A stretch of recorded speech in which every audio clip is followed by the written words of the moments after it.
आज हम लोग देखेंगे इमेज एचटीएमएल में। एंड यहाँ पे मैंने लिस्ट आउट किया है कि क्या क्या डिस्कस करेंगे। तो इमेज टैग देखेंगे, src attribute, alt attribute and path देखेंगे इमेज में कैसे डाला जाता है, height attribute, width attribute, style attribute and ये देखेंगे कि कैसे बैकग्राउंड इमेज ऐड किया जाए। ठीक है, तो यहाँ पे एक एचटीएमएल फाइल है जिसका नाम है image dot H T M L and वो है इमेज फोल्डर के अंदर। यहाँ पे एक इमेज मैंने ले रखा है, कार्टून इमेज। ठीक है, तो इमेज हम लोग इसलिए यूज करते हैं ताकि हमारा वेबसाइट और भी सुंदर दिख सके। ठीक है, तो इमेज यूज करने के लिए सीधा आईएमजी लिखना है एंड ये हमें आ गया, इस तरीके से हमें मिलेगा। लेकिन अगर हम कंट्रोल सेव करके वेबसाइट पे जाए तो हमें कुछ नहीं दिखेगा, क्योंकि इमेज ब्राउजर पे दिखाने के लिए हमें इमेज का पाथ डालना पड़ता है जहां पे इमेज होता है। तो अभी इमेज सेम लोकेशन पे है जहां पे ये एचटीएमएल फाइल है, वहीं पे ये इमेज है। ठीक है, अगर सेम लोकेशन में हो, बेसिकली अगर सेम फोल्डर के अंदर, ठीक है, दोनों सेम फोल्डर के अंदर है, फाइल एंड इमेज, तो सिंपली हमें क्या करना है, नाम लिख देना है। ठीक है, तो हमने नाम लिख दिया एंड यहाँ पे आएंगे तो अब हमें मिलेगा इमेज इस तरीके से, देखिए। ठीक है, लेकिन अब क्वेश्चन आपके मन में आ सकता है, तो ये अल्ट जो एट्रीब्यूट है ये किस लिए है? ठीक है, तो ये इसलिए है कि जब इमेज डिस्प्ले ना हो तो ये टेक्स्ट डिस्प्ले हो जाएगा। ठीक है, तो अभी ये टेक्स्ट डिस्प्ले नहीं होगा क्योंकि ये इमेज अभी डिस्प्ले हो रहा है। ठीक है, अभी हम यहाँ पे आएंगे तो हमें जो टेक्स्ट लिखा अल्ट में वो नहीं मिलेगा क्योंकि ये इमेज दिख रहा है। एंड सपोज किसी रीजन की वजह से इमेज नहीं दिखा, यहाँ से हम क्या कर रहे हैं, जो पाथ है वो गलत हमने कर दिया। ठीक है, तो अभी इमेज नहीं दिखेगा, तो जब इमेज नहीं दिखेगा तो ये टेक्स्ट दिखेगा। ठीक है, तो इस तरीके से देखिए यहाँ पे टेक्स्ट दिख रहा है और ये आइकन दिख रहा है।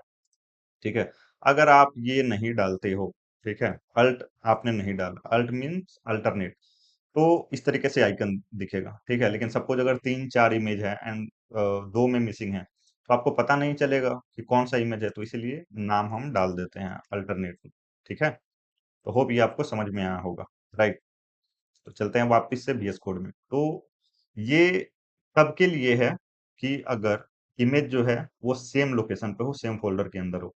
अगर सपोज ये किसी दूसरे फोल्डर के अंदर हो, तो यहाँ पे सेम इमेज हाइपरलिंक, ये जो फोल्डर है इसके अंदर ये सेम इमेज है। ठीक है, तो अब हम लोग देखते हैं कि इसे कैसे यूज किया जाए। ठीक, तो यहाँ पे हम क्या करेंगे, तो जब हमें करेंट फोल्डर से बाहर निकलना होता है, तो एक डॉट एंड एक स्लैश हमें देना होता है। हम क्या कर रहे हैं, अभी करेंट फोल्डर से बाहर निकल रहे हैं। करेंट फोल्डर हमारा क्या है, इमेज, तो हमने क्या किया, एक डॉट एक स्लैश जैसे ही दिया हम बाहर निकल गए। अब बाहर निकलने के बाद हमें किसी दूसरे फोल्डर में जाना है। ठीक है, एंड देखिए सेम लोके जैसे इमेज जो फोल्डर है ये एंड हाइपरलिंक दोनों सेम लोकेशन पे। ठीक है, तो एक डॉट स्लैश से क्या हुआ, बाहर निकल गए एंड सेम लोकेशन किसी दूसरे फोल्डर पे जाना है, तो डबल डॉट स्लैश करोगे तो आप सेम लोकेशन वाले फोल्डर पे आ जाओगे जहां पे जिस फोल्डर के अंदर ये HTML फाइल है। ठीक है, तो इमेज के अंदर है, तो डबल डॉट स्लैश से क्या हुआ, सेम लोकेशन पे आ गया, तो ये HTML हाइपरलिंक फाइल यहाँ पे आपको सजेस्ट कर रहा है। देखिए, तो हमने क्लिक कर दिया एंड इसके अंदर इमेज है, इस पे क्लिक कर दिया, तो अब हमें ये इमेज दिख जाएगा, सेम इमेज। ठीक है, एंड अब हम कौन सा इमेज कर रहे हैं, जो इस फोल्डर के अंदर है, हाइपरलिंक के अंदर ये वाला जो इमेज है, इसको हम लोग यूज कर रहे हैं। ठीक है, तो होप आपको ये समझ में आया होगा। तो एक इस तरीके से हम लोग करते हैं यूज इमेज, ऐसे पाथ देके।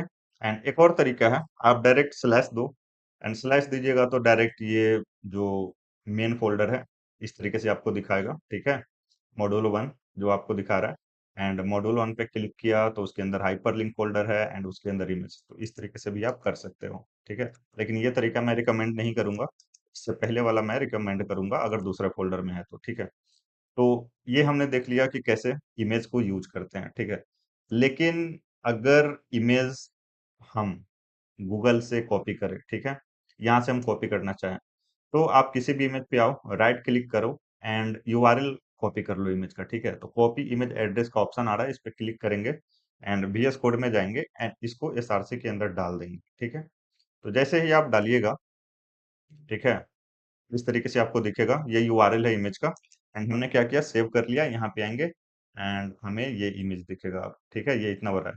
हर इमेज का डिफॉल्ट साइज होता है, पिछला वाला इमेज आपको छोटा दिख रहा होगा, ये आपको बड़ा दिख रहा है क्योंकि हर इमेज का डिफॉल्ट साइज होता है। ठीक है, तो होप आपको कोई कंफ्यूजन नहीं होगा अभी। अब हर इमेज का डिफॉल्ट साइज होता है, तो कोई इमेज बड़ा है, कोई इमेज छोटा है। ठीक है, तो सपोज अगर छोटा इमेज है तो आप उसे बड़ा करना चाहते हो, अगर वो बड़ा है तो छोटा करना चाहते हो, तो इसके लिए आपको क्या चाहिए, हाइट विड्थ इस टाइप का कुछ चाहिए। ठीक है, तो हाइट विड्थ एट्रीब्यूट आता है, आप हाइट लिखो एंड यहाँ पे लिख दो 200, ठीक है। एंड यहाँ पे विड्थ में सपोज आपने लिख दिया 300, ठीक है।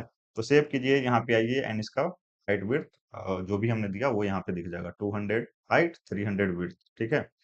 ये एक तरीका है हाइट विड्थ देने का। दूसरा है स्टाइल एट्रीब्यूट यूज कर लीजिए, जो इनलाइन सीएसएस के लिए हम लोग यूज करते हैं, ठीक है।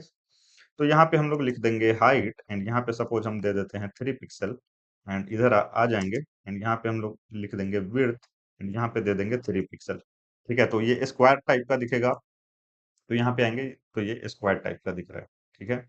तो होप आपको ये समझ में आया होगा। तुमने क्या क्या देख लिया, एसआरसी एट्रीब्यूट देख लिया, अल्ट देख लिया, पाथ कैसे देते हैं देख लिया, हाइट देख लिया, विड्थ देख लिया, स्टाइल एट्रीब्यूट देख लिया। अब देखते हैं बैकग्राउंड इमेज कैसे ऐड किया जाए, ठीक है। तो आप HTML में ऑलमोस्ट सारे HTML एलिमेंट में आप बैकग्राउंड इमेज ऐड कर सकते हो। ऑलमोस्ट मैं ये नहीं बोल रहा हूँ कि सारे में, क्योंकि कुछ कुछ है जिसमें आप नहीं कर सकते हो, जैसे ब्रेक, ये लाइन ब्रेक के लिए यूज होता है, तो इसमें आप कैसे करोगे, ठीक है। या फिर HR हॉरिजेंटल रो के लिए होता है, तो इसमें आप कैसे करोगे, ठीक है।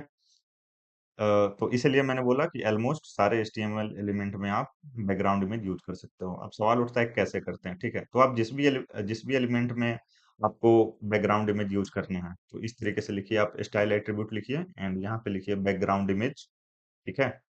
एंड मैं इस इमेज को यूज करना चाहता हूँ एज ए बैकग्राउंड इमेज, ठीक है। तो यहाँ पे इसको मैं कट कर लूंगा एंड यहाँ पे URL एक आता है, इस तरीके से URL लिखिए एंड डबल कोट्स या सिंगल कोट्स में ये आप डाल दीजिए, ठीक है, जो भी इमेज का पाथ है, ठीक है। तो ये हमने डाल दिया इस तरीके से।